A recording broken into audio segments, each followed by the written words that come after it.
Welcome to Shakambari జ్యోతిషాలయం. So last వీడియోలో మనం గురు సంచారం ఎలా ఉండబోతుంది ఓవరాల్ గానే చూసాము. సో ఈ వీడియోలో రాసుల వైపు చూద్దాము. సో ముందుగా మేషం, వృషభం, మిథునం. సుధాకర్ సార్, ఈ మూడు రాసులకి గురు సంచారం 1 ఇయర్ ఎలా ఉండబోతుంది?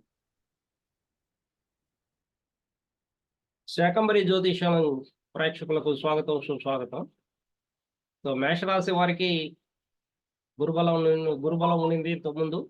ఇప్పుడు గురుబలం తగ్గింది వీళ్ళకి. సో ద్వితీయంలోకి గురువు వెళ్తున్నాడు. వీళ్ళ యొక్క మనో సంకల్పం సిద్ధిస్తుంది. వీళ్ళ యొక్క వాక్కు, వీళ్ళలో ఉన్నటువంటి భయము, ఇవన్నీ కూడా ఈ సంవత్సరం పోయి వీళ్ళ యొక్క మాటకి విలువిచ్చేటువంటి అవకాశాలు ఉన్నాయి. అంటే కుటుంబంలో కానీ సంఘంలో కానీ వీళ్ళ మాటకి విలువ ఇవ్వడము, వీళ్ళు నీతి నియమాలు విలువల గురించి మాట్లాడడం అనేది ఈ సంవత్సరం జరుగుతుంది. అంతేకాకుండా వీళ్ళకి మెండుగా ఆదాయము సంపదలు వచ్చేటువంటి అవకాశాలు కనిపిస్తున్నాయి మేషరాశి వారికి. అదేవిధంగా వృషభ రాశి తీసుకుంటే వీళ్ళకి అదృష్టకాలం కలిసి వస్తుందని చెప్పచ్చు. చంద్రలగ్నాత్తు వీళ్ళకి గురువు సంచారం అనేటువంటిది శుభప్రదము, మెండుగా గురుబలం ఉన్నటువంటి రాశి అని చెప్పచ్చు. వీళ్ళలో అధికంగా ఖర్చులు, అనవసరమైనటువంటి భయాలు ఉన్నటువంటి వాళ్ళు ఇప్పుడు ఆ అనవసర భయం పోయి తొలగి వీళ్ళు చాలా గొప్ప వ్యక్తిగా కనిపిస్తారు సంఘంలో. అంటే ఎవరు కష్టాల్లో, నష్టాలు, నిరాశ, నిస్పృహతో బాధపడుతూ ఉంటారో వాళ్ళకి ఉపశమనం కల్పించేటువంటి మాటలు మాట్లాడడము, వాళ్ళకు బోధించడము, తద్వారా పేరు ప్రతిష్టలు సంపాదించడం అనేది వృషభ రాశి వారికి దక్కేటువంటి అవకాశాలు ఉంటాయి. సో ఫినాన్షియల్గా బాగుంటారు. వివాహం కానిటువంటి వారికి వివాహం అయ్యేటువంటి అవకాశాలు ఈ సంవత్సరంలో ఉంది. చాలా కాలంగా బాధపడుతున్నటువంటి అనారోగ్యాలకి ఈ సంవత్సరం వీళ్ళకి పరిష్కారం లభించబోతుంది, ఉపశమనం లభిస్తుంది ఈ సంవత్సరం అనేది వృషభ రాశి చెప్పచ్చు.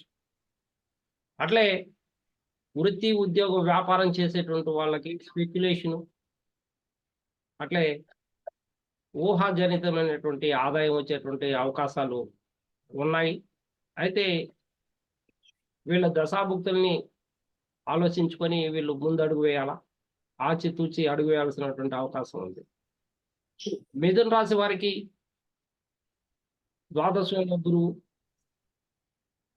ద్వాదశంలో గురువు సంచరించేటప్పుడు వీళ్ళ మనోవ్యాకులత ఉంటుంది.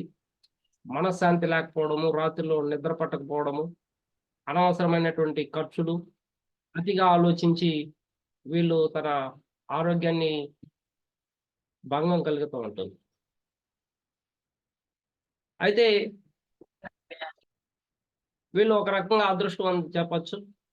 ఉద్యోగం లేనటువంటి వాళ్ళకి ఉద్యోగాలు వచ్చేటువంటి అవకాశాలు ఉన్నాయి. అంటే షష్టమాన్ని చూస్తూ ఉన్న కారణంగా. అట్లే ఆధ్యాత్మిక జ్ఞానం అలవాడేటువంటి అవకాశాలు కనిపిస్తున్నాయి.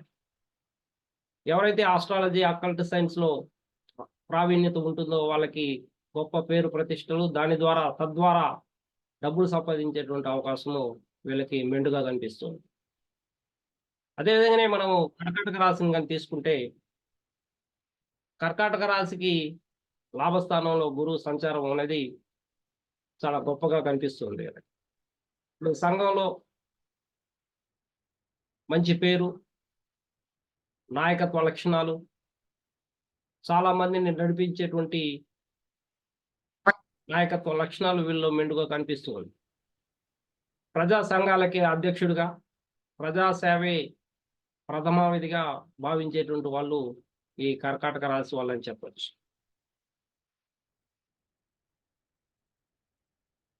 ఎవరైతే వృత్తి, ఉద్యోగ, వ్యాపారం చేస్తున్నారో వాళ్ళకందరికీ లాభదాయకంగాను, ఎవరైతే అప్పుల్లో ఉన్నారో వాళ్ళు అప్పులు తీర్చేటువంటి సమయం కూడా ఆసన్నమైందని చెప్పచ్చు కర్కాటక రాశి వారికి.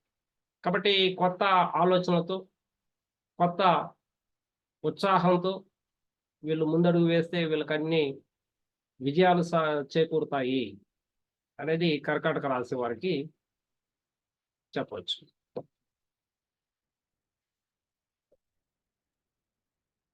Okay, thanks for watching Shakambari YouTube channel. So మిగిలిన రాసుల్ని నెక్స్ట్ వీడియోలో చూద్దాము. ఈ వీడియో మీకు నచ్చినట్టయితే లైక్ చేయండి, షేర్ చేయండి. శాకంబరి యూట్యూబ్ ఛానల్ని సబ్స్క్రైబ్ చేసుకోండి.